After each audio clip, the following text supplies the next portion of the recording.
Hello everyone, welcome back to the channel. I'm GrandMcLegend, and today we're going to be having a look at the T-100 light, which is the Russian Tier 10 light tank. Now, this is the first light tank we've reviewed on the channel, and I was hoping it would have been the Bat Chat, but I decided, let's do the T-100 light and let's just see how it plays, because it is unique in its own way. Well, all of them are, but this one has like the new, well, not new, but it has a spotting mechanic where you stay spot, where when you shoot, you basically spot the enemy for double the amount of time.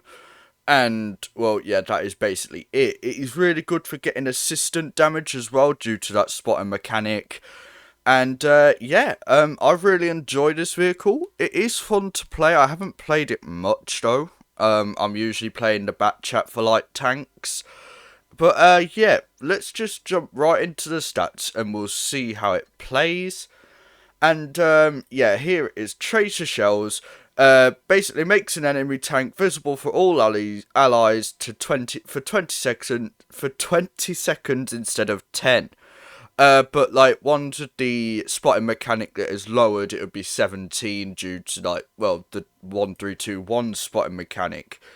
So straight off the bat, 1,820 hit points, and you do have a pretty troll turret of 120mm. I mean, it is a Russian tank, it is all about troll armor, and your hull is only at 65. So you will get HE'd, not as much as like your other vehicles, like your other light tanks. This is quite hard to HE, but that is basically that. You do have 274 meters of view range, which you can get that up to 304 if you run the improved optics. But I prefer to use the camo net because, well, it is very, it's very undetectable. Like, what is it? It is, 73 while moving because it's a light tank, so yeah, and I came off the stats. And your concealment is 73 while stationary, 66 while moving, and 16 upon firing. And your damage per minute is 3,066 with a reload time of 6.07 seconds. Now, this used to be even less. It used to have massive DPM. And it used to have like a reload for like 5.3 seconds, I think it did. And it used to have like 3.5k DPM. It used to be a light tank with medium DPM, which was insane. It was hard to go up against it because, you just got obliterated. And, luckily it got nerfed on its DPM, so that is good to know. Well, good to see. Your average penetration, 248 on your AP, 302 on your premium AP, and 54 on your HE. Now, the damage isn't the same sort of thing like the STB and the Ho-Ri, for example. Like when it's only like 10 damage less. It's more just for the normalization, I think. I'm not really sure. But it is double AP, so it's not going to like decrease penetration with distance like it does with APCR. And it's not heat either, so you can just go through spaced armor hopefully pretty easily. You have 310 damage on your AP, 260 on your premium AP, and 420 on your HE. You have 2.8 seconds of aim time with a dispersion of 0.269. You only have 5 degrees of gun depression with a top speed of 68 kilometers an hour. So, yeah, it is a pretty mobile vehicle. It is very flexible, and it is possible to do carrying in this tank, but you have to be careful about, your surroundings. You have to pick your targets wisely, and just use that DPM to get rid of, the lower vehicles, the lower hit point vehicles. But yeah, we do have a couple of replays here. We are going to go with this one first. I completely forgot I had this one saved. We can skip forward a bit, however. So, we are going to go into uh, the spotting position to see if like any heavy tanks will come across, but only then did I realise that they had a T-57 and a VK-90 on the enemy team. Like, who would come medium side with those vehicles? So, yeah, we have spotted the 30B and the 907 on this side, and I believe we do spot the T-92 over here as well in a minute. So, the 907 is already half hit points, which is pretty bad. That is just a skill issue, so, yeah, very well played from him. The 30B does make the correct decision by running away from the situation, because he could see that he's going to die because the 907 went on a suicide run. So the T-57 just died, and the 907 has also just died, and we do catch the T-92 in the crossing. Which, yeah, I don't know why, but fair play, I guess. We do manage to get a nice shot into the 30B and did 400, well, just shy of 400 damage.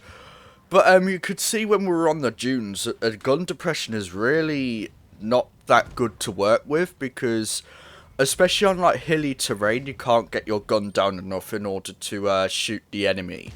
But yeah, that was a really ridiculous shot. I think we hit the minnow's gun here. Yeah, you could just see here, just on the gun for some reason. Very annoying. But yeah, the 30B does get cleared, and it's just a T-30 and a VK-90 left. Nice shot into the T-30 there. Brings him down to, well, a possible one-shot to some people. And this VK-90 is, well, he's going to make a trip to the garage in a minute.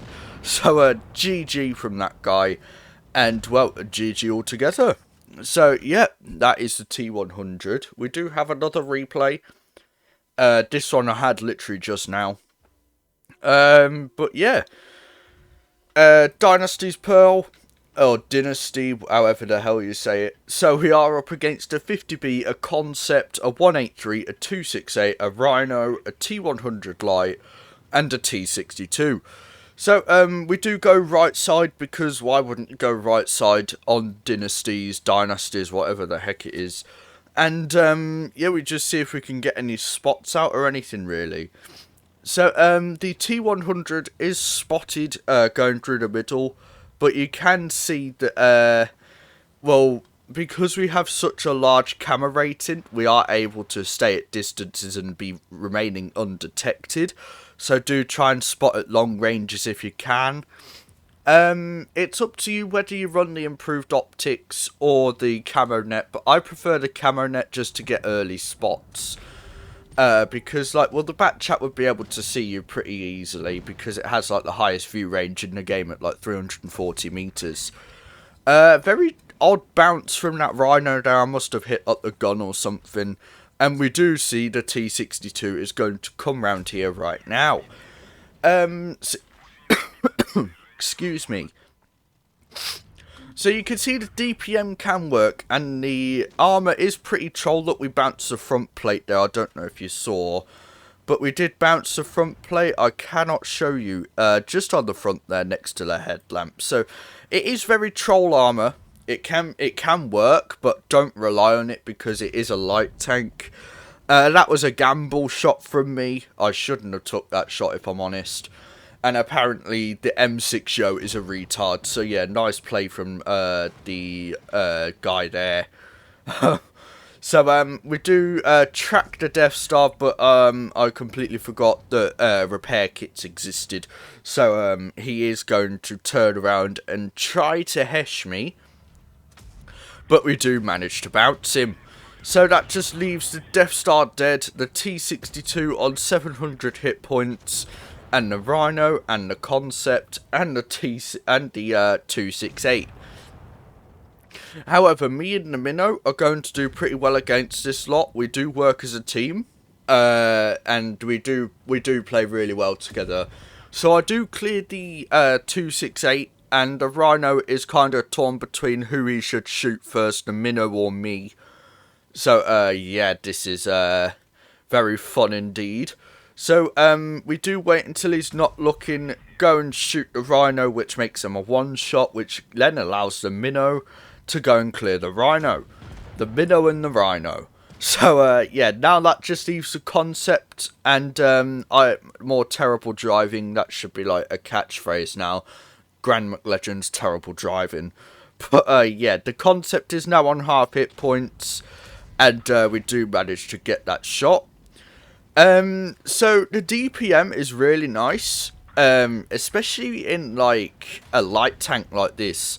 It is very nice to, get damage out, and, well, since we only did, like, 2.5k games, it still works, especially when you're alone, and you're against, like, 5 vehicles.